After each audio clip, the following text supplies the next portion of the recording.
en retard, pas absent, il est en retard, il paraît. L'arrondissement de Niakhar, monsieur le maire de la commune de Niakhar, monsieur le curé de la paroisse de Niakhar, Mam Serigne Sila de Ndofane, messieurs les responsables des eaux et forêts de Fatick, monsieur le directeur général de Caritas Sénégal, monsieur le directeur de Caritas Dakar, autres autorités administratives, religieuses, coutumières ou politiques, après quoi de dire bonjour à tout le monde wa assalamu alaikum wa rahmatullahi ta'ala wa barakatuh. Di dalal ñëpp jàmm nag di wax ñëpp bisimilah fii ci Sangaye yàlla mbuur yàlla barkeel su ndaje mi ma ñu kenn daal jàmm ñu commencé ko ci bisimilah rahman rahim yàlla nañu ko yëgal ci alhamdulillahi rabbil alamin. J'ai souhaité de parler cette année en wolof, mais malheureusement vu la configuration de l'assistance je suis obligé de m'exprimer en français. C'est dire que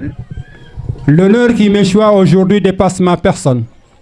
Pour mettre en valeur les populations de Sangaye et environ qui sont les bénéficiaires de cette heureuse rencontre. Comme vous le savez, nous voici réunis pour je ne sais combien d'éditions ici pour célébrer la journée de visite de la pépinière de Sangaye qui a vu le jour lundi 24 juin 2024. Nous remercions très vivement tous les invités qui, malgré la distance qui sépare les localités et le train quotidien que nous absorbons entièrement, ont bien voulu répondre massivement à notre appel. J'espère que cette rencontre sera pour nous un souvenir féerique que nous garderons aussi longtemps que possible. Nos remerciements également à toutes les autorités, administratives comme territoriales, qui n'ont ménagé aucun effort pour la tenue également de cette journée. Nos remerciements également au directeur de Caritas Dakar, lui aussi Dominique, et à travers lui, nos remerciements les plus chaleureux à toute la Caritas Sénégal, vraiment qui, surtout pour le choix et la confiance accordée à Sangaye pour organiser chaque année alors cette journée de visite de la pépinière. Et aussi au soutien et vraiment appui que la Caritas ne cesse d'octroyer à la population de Sangaye en général et aux femmes du périmètre maraîcher en particulier. Nos remerciements également à tous ceux qui de près ou de loin ont contribué à la tenue de cette journée et surtout à sa réussite. Autorités yi teew yëpp parce que gis nañ ne vraiment ñëw nañu vraiment ak doole ñu gërëm leen bu baax ci loolu. Directeur nee na nañ ko tënk kon ñu tënk ko gaaw. Kàddu yi nag mënul ñàkk parce que borom dëkk wax na ko lii mooy ñeenteelu édition ñu daje fii ci Sangaye te li ko waral am na solo dinañ ci dellu siwaat ci kanam. Daje bi am na solo parce que Caritas mën nañ ne juróomi at a ngi nii mi ngi liggéey ak jigéen yi ngeen gis nii mi ngi liggéey aussi ak ay góor naam jigéen yi bare nañ fi. waaye ñu ngi liggéey aussi ak góor yi surtout ci wàllu reboisement bi ñu dale ko ci benn programme bu mag boo xam ne doxal nañ ko ñetti at Caritas ànd ak juróom-ñeenti commune ngir mën a xeex li nga xam ne moom mooy xeex xiif assurer sécurité alimentaire u population yi muy lu am solo parce que loolu taxawaay boobu def nañ ko jaare ko jàppale nit ñi ñu mën a am jiw bu qualité jiw boo xam ne vraiment jiw bu mucc ayib jot ko ci waxtu mën a liggéey toppatoo leen gunge leen ba vraiment ñu mën a am ay rendement yu am solo. Caritas beneen bànqaas bi ànd na ak communauté yi jàppale leen ci wàllu environnement bi tey gis nañu environnement bi ni mu jaxasoo changement climatique yi doon na loo xam ne tey suñu deful ndànk dinañu indil ay musuba loolu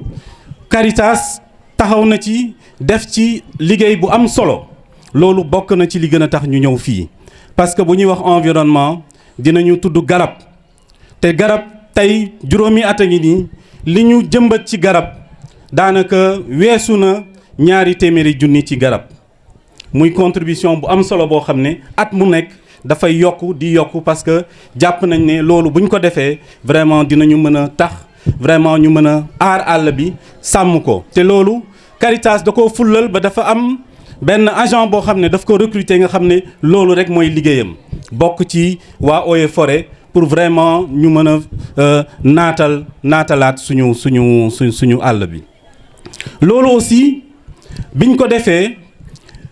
ñu ne dinañ liggéey aussi pour gën a dooleel njaboot yi jaarale ko ci jàppale leen ñu mën a def yeneen xeetu liggéey ñu am loo xam ne dinañ ko gën a mën a def seen poche. ñu ngi yëngu ci wàllu élevage bi ci wàllu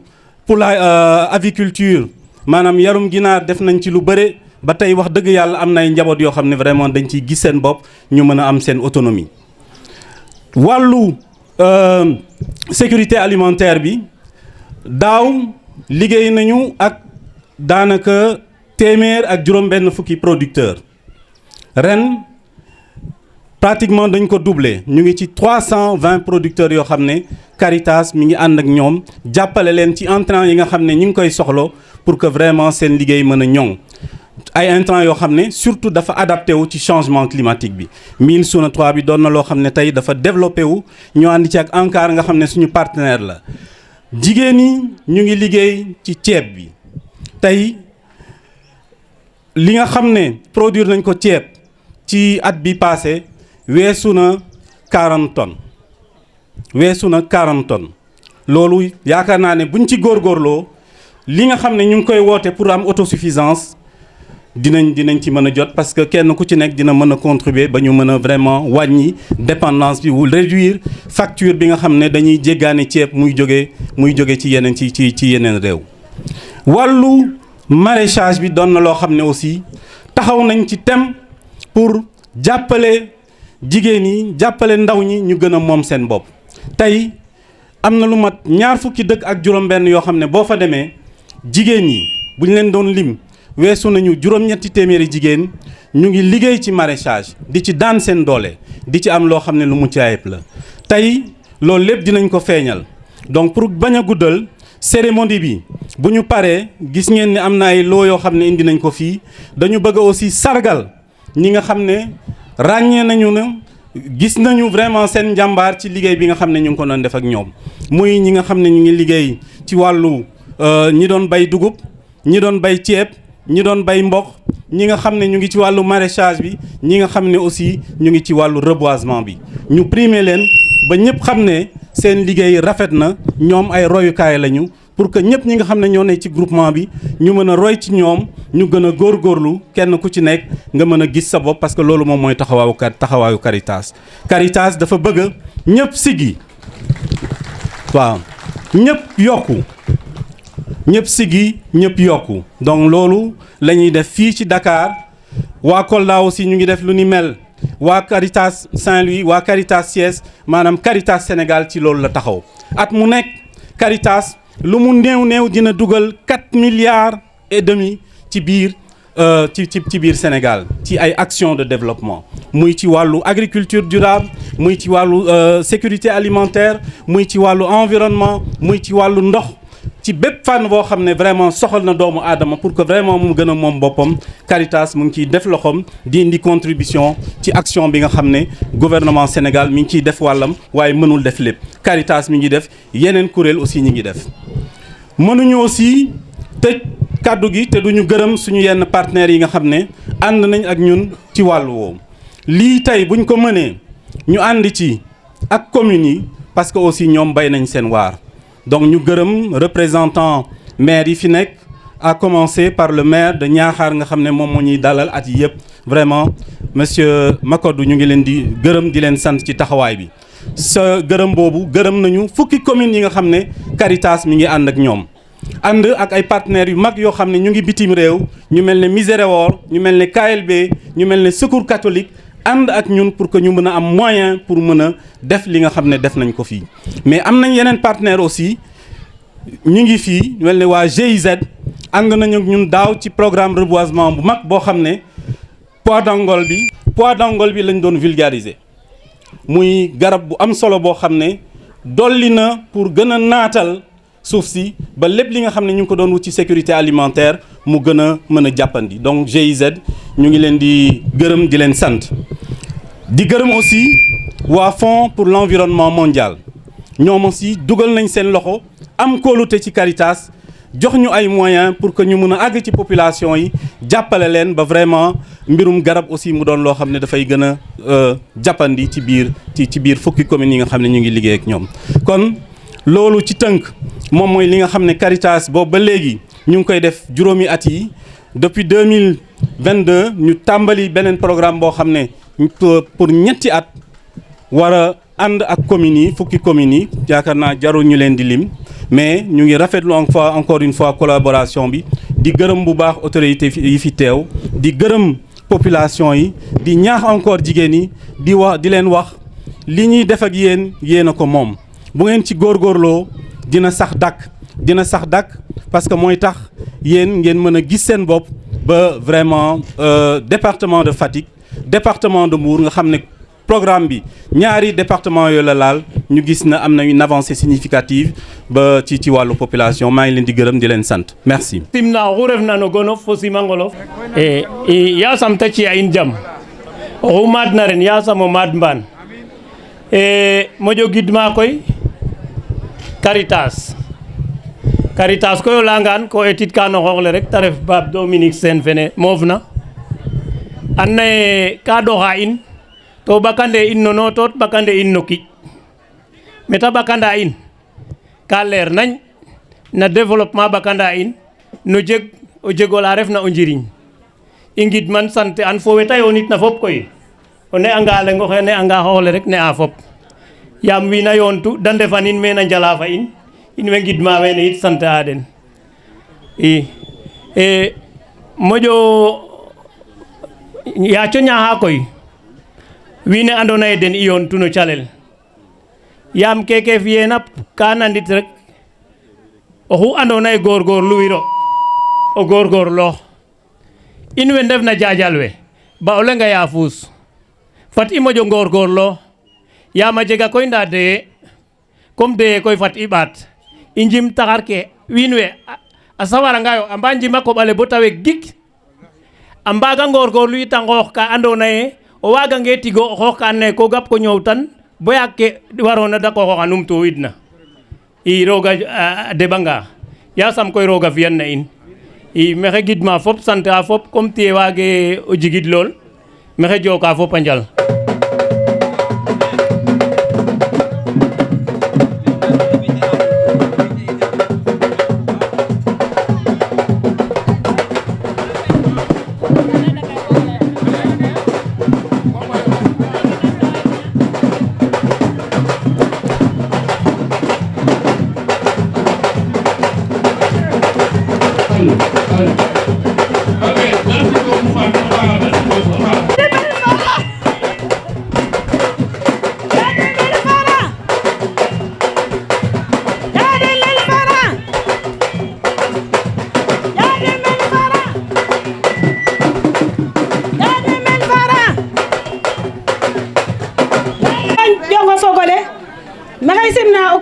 no gonum fo simangolum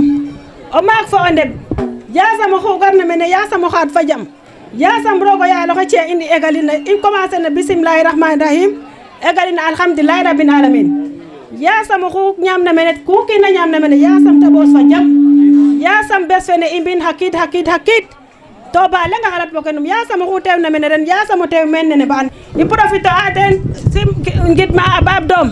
Bab Dom de in rewo sanga i mbagirano ngidim in way nana roog yasam roog o yaal fe jegna tout yasam ta ci'in o xuuɗo ñisole a yoon na fo o wod yasam Bab Dom roog a miña nen mbamir in yasam ta miñ mbamir in yasam ta miño yoona in ta moof ba ɓooda ba loola saaƴ ñaal yasam ku Bab Dom a bugna yasam roog o yaal oxe fi'ana in de i mbagirano ndabid depuis ya ta jala fa in rew we bo xaye in lool goor we a anda teen tig a dépense tena wañ wa a paax in way i njikate danaka dara bo ɗingale ñaajna o koor o leŋ jikate dara danaka bo xaye soble fe ten i njawta ñaama maalo in mbiya fop ko Bab Dom i nqaƴang fa roog roog o yaal oxe jegna ndabid yasam ta rabdan na in de i mbeerango ndabid joko njal in way ngidma nuun a paax i so njego koy contentement a paax na Caritas Sénégal calel ke a mosa a ngena so a njaga yo parce que kene koy i mbaga lay no mission oyo fo refogu Caritas a gara fiyan kon koy ke i mbaag na mbi ten refu koy i ngidma nuun a paax i nga a koy menu mbodna chef secteur il devrait être là mais il avait des empêchements, c'est pourquoi comme je suis son adjoint il m'a envoyé et il m'a donné ces quelques propos de vous remercier aga a calel ke andona koy te nunu mbiya aga a koy me andona koy de nunu mbodu den voilà en tout cas xeñe sa ɓuta i nga anga taxar pod ne lena ye teno njimbeyo meke teno mbiyo meke ba a mbago maako vraiment kene a ɓuta xeeñ a paax comme temps in maye voilà je pense que je vais me limiter ici tout en vous remerciant et aussi d'encourager la population sangayois comme je peux m'exprimer ainsi donc nu ande ke fiyena mene fop nun njegun nuno fiyane nu ndamini tam fo ɓay ɗik a jega wa and naye a mbugano do njegirano yo kon nu njeganga kene rek ndameno fo ɓay ɗik in way ngidma nuun no gon service Eaux et Forêts in way ngidma nuun a paax joka njal merci maxey teewan men coopération allemande GIZ jala no programme ne neena ENDEV Energizing Development xaye koy o ɗayo maako i ngar ngenoox men en tant que partenaire technique financier ngar yoon fa Caritas no xeto mosule ke ta yoon na fo population ke 5 communes ke limena mene fop a kene in ten refu ye i soɓanga organisation na andoona ye ka genoox tem a damta saate ke warna in ten refu ye i yoon fo ten ɓatin doole mais o ɓay ina daweerna te geen wana in maaga bo oxu andoona ye ke da njala o waago jeg teen o njiriñ no koy i yoon ina ten fop koy xaye nu laya problème environnement lay taxar mais in ga i nga uye mbin o tew a foga no ke gennuna to ka jeg ka andoona ye xaye ɗom no fopo a koɓale ka yaqu to in no walu énergie i njala nda fop a anda ye xaye pour o ñaam bo giñ fok o jeg o juuɗ a jegange kam mbin waagiro jaw to o juuɗ ngela goor we owey mbaɗanayo nda rewe moƴ ngij teen voilà kaga koy a tax u bo i njang une alternative parce que Caritas ga njala no sécurité alimentaire nda in no domaine ne i moƴno yoɗnoxa ten xotu côté énergie te ref électrification rurale te ref solaire nda i mbaag e mbuj muk ke ref na biomasse mi fe na leya fa nuun mi refu le responsable de la composante tout ce qui est usage productif utilisant la biomasse au niveau de la coopération ten taxu i ɓisid u den ndaxar ne na layel poids dangol ka ref ndaxar na andoona ye ka ñaamel yaam o rim ole xay rew we andoona ye a wasaare a ɗinga ke a nga'an o duufangaan ren bo ndig na sutwa xana maak xana fi'o juuɗ a fi'anga o juuɗ xana rim xa ɓiy to waaga ñaamin muumeen ka ñaaman o kiin ka ñaaman ndaa yit ndig ne pare anga waagano god oxu refna a jeg teen ça veut dire que Eaux et Forêts mbañit kane nuun a koɓale nu ngoda kon a waaga ref une alternative kaaga ref leŋ ɗikaneer ne xaye fop a anda ye pour o jik engrais ka ɗom mais ndaxar naaga xaye a mayanga no qolof a tosa maako ne sasa dosta a langum naaga ndaxar ne dosta lang ke kon boog ka i laye alternative naaga i yoonanga fo Caritas fo groupement ke te encadrer na fop fo producteur ke te encadrer na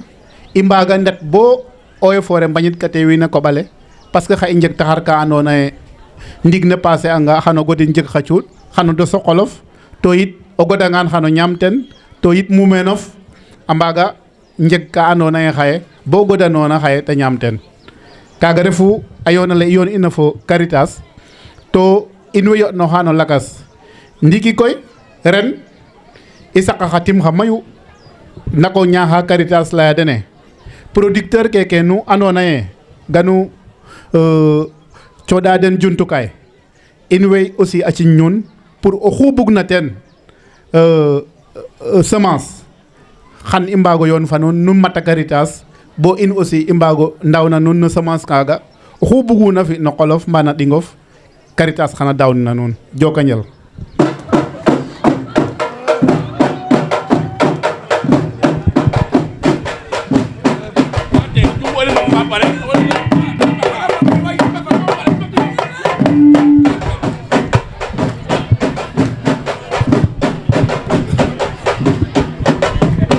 Beaucoup aussi vraiment remercier le Sangaï d'abord parce que chaque fois terrain à mon chef du village vraiment nous faut habiter que Sangaï mais guide ba n'a pas toi là mais Sangaï mom no kudan dam na rek ana ñaaj to ten fogo aussi donc à chaque fois on peut gagner avec des étrangers mais ko refa batu ga mama Doudou daga garida donc Jokanjal Diouf oui et we Sangaï koy rewwe mais xey gid badna paaxa paax fe de faak bo ndik o wene njawne no saaj ke no ngurɓaan ne no maalo fe no wene fop vraiment njegay Jokanjal bo xan yo rew no waay rewwe Sangaï bo xam yo den a mbiyayo fop e xene koy Doudou koy moom i mbaga non remercier parce que ku Doudou taxu keke gayet mene xaye lalma nuun fagun faak ye mbiya visite de prospection en 2019 garam bo maten yage ngota mana pépinière o Diakhao leyit me kene fiyen meke ta fiyan na fiyan c'est la 4e édition vraiment Doudou jega Jokanjal to bugam aussi vraiment no goor we ndefna meke i mbago jeg notre pépinière aussi o mbiño lakas chaque année ka i leyan na dara i paranga rek goor we moom no mbiya ten effort comme ça vraiment Sangaye jeganga pépinière boori Nguéniane a jeg pépinière boori Tigaram Mbet a jeg pépinière ça va faire au moins 4 ou 5 pépinières dans les 10 communes nu ngogorloox ten xana faax na nuun to xanu jeg ten xaalis yaam tig mat na fiyan mat moom foog jeg ten tig do nu ngorgorloox ten moƴo gidma ka monsieur le maire feke refna meke mboxananaam o ten o kiino ba oxey fiya xoxum sax maire vraiment à chaque fois i ngaranga meke i njege problème leng to kene ka i njegano dans les autres communes na Niakhar mos jeg problème leng de monsieur le maire ino gidanga paax yasam roog a ɓaatongo xuuɗ a ɓaatongo grade i et je voulais simplement dire un grand merci à tous nos invités, à monsieur le maire de la commune qui nous accueille, qui est vraiment un partenaire privilégié, un partenaire disponible. Et je crois que si tous les maires du Sénégal étaient comme lui, vraiment le Sénégal allait être développé. Parce qu'on ne peut pas faire des actions sans la commune. Mais il faut trouver des maires disponibles, des maires qui croient au développement.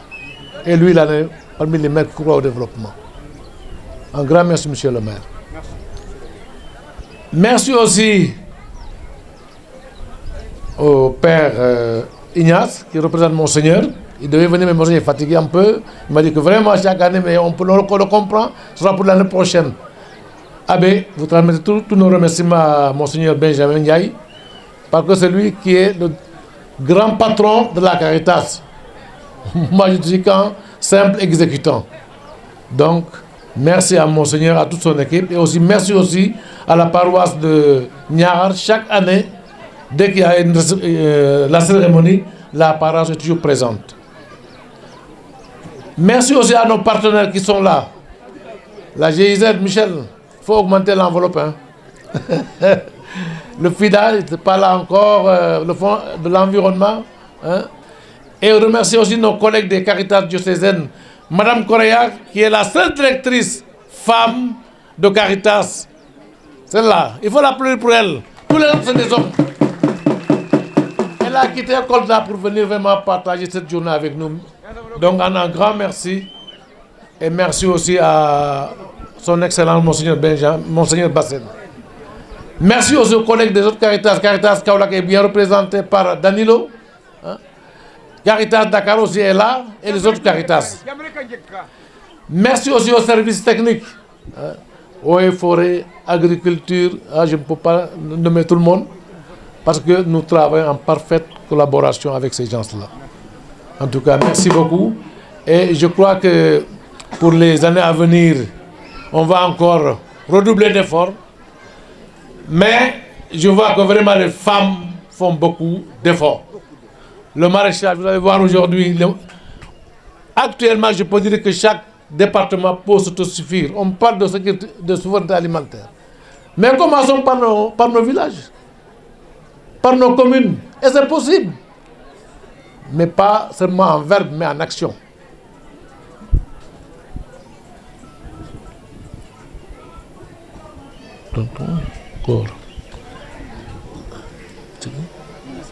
C'est bon. Donc, à quoi on va dire? Il y a un fop, rêver, il me guide Manoun, Goré aussi vraiment, un beau reboisement, il me guide Manoun aussi. Il y a un bloc à Barki Chalerke, à Barkat, nous ne faut pas quitter qui n'a pas de jam. Voilà. Permettez-moi de saluer toutes les autorités présentes à cette cérémonie. Nous sommes honorés de l'accueillir ici, cette cérémonie, à Sangaye, deuxième localité de la commune de Niakhar en termes de poids démographique. Nous sommes ici, donc à Sangaye, je crois pouvoir dire pour la 4e édition. Donc nous en sommes, je crois, à notre 4e édition. Et donc c'est l'occasion pour moi, comme je le disais tout à l'heure, donc de saluer toutes les autorités en commençant par le représentant de l'archevêque, le curé Ignace Senghor, les autres autorités religieuses présentes ici, les autorités administratives, le chef de village ou les chefs de village, mais il y a celui qui nous accueille, donc M. Aline Diouf, tous les responsables des villages environnants, saluer nos partenaires, Caritas en particulier, M. Dominique, ainsi que d'ailleurs ses collègues qui nous sont venus de Kaolack et de Kolda. Les autres partenaires qui sont là, la GIZ, avec laquelle la commune de Niakhar a eu à travailler. Saluer toutes les femmes, notamment, et les délégations venues d'ailleurs. Je vous remercie et je me félicite donc de votre présence ici. Dominique, merci beaucoup. Les services techniques également, j'en oublie, les eaux et forêts, sans lesquels nous ne pouvons rien faire en matière de reboisement et en matière d'environnement en particulier. Donc, merci beaucoup d'être présent. Je salue tout le monde. Dominique, nous sommes contents, nous sommes fiers de ce que vous faites dans notre commune. Et de ce que vous faites d'ailleurs dans les autres communes. Je crois que nous sommes 10. Nous vous félicitons. Et nous te félicitons encore une fois pour les innovations que tu apportes chaque année. C'est la première fois que je sache qu'à l'occasion d'une telle cérémonie, qu'il y ait une remise de cadeaux, en tout cas une occasion de primer les organisations les plus méritantes et les partenaires les plus méritants. Je crois que c'est une excellente chose parce que ça devrait constituer une émulation pour les autres groupements, pour les autres femmes, pour que l'année prochaine, d'autres puissent aussi en bénéficier. Je voudrais, pour terminer, souhaiter, je l'ai toujours dit, nous sommes des communes bénéficiaires, mais nous devrions encore et davantage mettre la main à la pâte. Ça veut dire quoi? Ça veut dire que nous n'avons pas beaucoup de moyens, mais nous devrions quand même contribuer davantage pour que ce partenariat-là puisse être plus bénéfique pour nos populations. Et c'est pourquoi je voudrais proposer que nous puissions peut-être formaliser davantage la collaboration, le partenariat, et également voir dans quelle mesure intéresser nos autres partenaires, parce que nous avons dans la commune d'autres partenaires peut-être qui interviennent dans les domaines dans lesquels vous intervenez, notamment en matière de reboisement, en matière de foresterie, en matière de maraîchage, etc., etc. Et aujourd'hui donc, tout ce que vous faites, je pense que c'est dans le cadre de l'agroécologie. Et là, vraiment, nous voudrions donc souhaiter élargir le partenariat, mais surtout le formaliser avec d'autres qui sont là. Au Fogolé, je remercie fop. Wengar na mene fop xaye mexe simna den nu ngar xaye Niakhar ngar mene o Sangaye andona ye ten refu no caate xarɓeen tadik fo caate ɗik ke refna commune Niakhar Sangaye ten refu saate fa ɗikandeer fe andona ye ten moƴu may wiin ten moƴu magin no commune ne nu ngar mene soɓ meen a chef de village Aliou Diouf soɓ meen chef de village ke andona fop yinem ka mbit mene da ngariidoyo pour kene andona ye ten ɓisidu in meen xaye simna koy we andona fop e ka ngaroyo représentant fe monseigneur Benjamin le curé donc a leya mene in way njokana njal e gidma fop aussi we ngarna imam ke fo chef de village ke fo partenaire ke in andona ye den ngaru mene GIZ fo lakas we ngarna fop mais koy i eta a Dominique o pog nuno o pog ino Dominique ko ken tan ino yam paax ke ta fiya no saate fe nu nga'an no ke ta jala fop ren koy moƴu sawar ta ɓisid ka andoona yee ka cooxtin pour que oxu maaduna o moƴo goorgoorloox o xaadanga we njegna ren a faaxa mais ke i mbugna surtout ten refu bo nu ngaatna we andoona yee ndaawe no kene da moƴo ngoorgoorloox bo mbaana garna i moofanga mene den da mbaag o njeg teenoyo donc Dominique in way ngidmang paax laya itam yasam roog a moƴo damtong a moƴo damta Caritas pour que kenu mbugna no saate fe taago jeg fagɗit ka no leŋ ke in koy i maye doole nda yit i mbuga oxuna damta in i moƴo ɓek teen xa ɓay in kene ten ref ndigil ten taxu Dominique wax deg fat i mbexey bo mbaan i moofanga mene i mbaago leye a commune ke andoona yee ka i intervenir a maaga i mbinda bo a jeg ka andoona yee a moƴa fokata in bo xaye itam vraiment nu ɓekanga teemed xëƴa itam in i mbaago ɓek xa ɓetax wala ka leŋan en tout cas tig nan nene mais i mbañato rek ndefa andoona yee toujours ka i cunga cooxel kene mose to faaxe Dominique vraiment dimle in no kene fo commune lakas ke fop andoona yee nena Niakhar owey bénéficier oxa no intervention ke no Caritas donc maxey gidma fop xeɗa itam we ngarna fop da ngaad fa jam bo mbaan i ɓaato nget mene e tiye moƴo roof a moƴo avancer donc kene jeg'um ka layma joka fop a njal gidma fop e laya i content en tant que maire i accueillir a nuun mene o Sangaye merci beaucoup ko simna fop o xorona no gonum fo no simangolum simna oxu refna na gon monseigneur xa numtooxid teen a ɓisna xam ale o retanga o simin fop we na teew ka maaga simin o fog Sangaye simin we na nget ka min da ndef autorité aussi monsieur le maire de Niakhar monsieur le chef de village de Sangaye monsieur l'imam tonton Do fo représentant ken ONG ke fo Caritas ke ndefna men fop monseigneur oxa simna nuun ta gidma nuun yit no calel ke nu njala faak monseigneur mena yongu fo ɓasil kercen ne Niakhar ten yit a cooxa xamu ñuxro lene ndax i simin oxu refna no gonum fo no simangolum so ɓatin ngoora no calel ke na day nu yoɗnoxa faak i ndofanda ya jangu fe a refna meke na paroisse Niakhar bo ndiik ta ref 60 ans tawetantogu ye jangu fe Ñaxara makata to xu leyna jangu o ley Caritas o leyanga Caritas kene ɓisida in meen xaye a fokata in fo ke Caritas a fiya meke fop no paroisse ne a fiyan meke Sangaye o ngidima xela roog no ñuxuro lene xotit ka xoya fop na jam meke na Sangaye fo no ke widuna fop ñëw na jam ndeer jam yaam jam ten fop a xeƴu so oxu bugna développement ɓeranin no taxar kan foog me xano gaynaak ke refna a ndeero kiin fo ndaxar o jagange fo ndaxar nene jam maak ke ba jirñang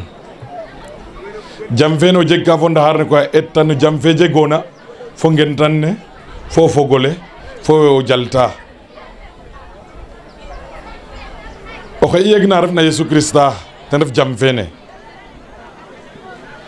ten ref o mbeko ngene tekitna sax Caritas na nasaran Caritas meke koy Sangaye a fog na paroisse Ñaxar en tant que yaal mbir Ñaxar fo ke jotma o cooxel men sogo fadida na octobre kene taxu moƴo xoyta na jam fo no mbek meke Sangaye fo ke widuna fop yasam rogo yalkatila barke calel na xa ɓay nun yasam rogo yalkatila ci o kiino kiino wod fo o ɓaal fo o no ndiig neke ndokida ko kiina dufna a xooxin a waago jirñoor teen na jam a ñaamin na jam a fogin fo ɓasil ne fop dako gidmaxina fop barke a fop no gon Monseigneur yasam rogo yalkatil a barke a nun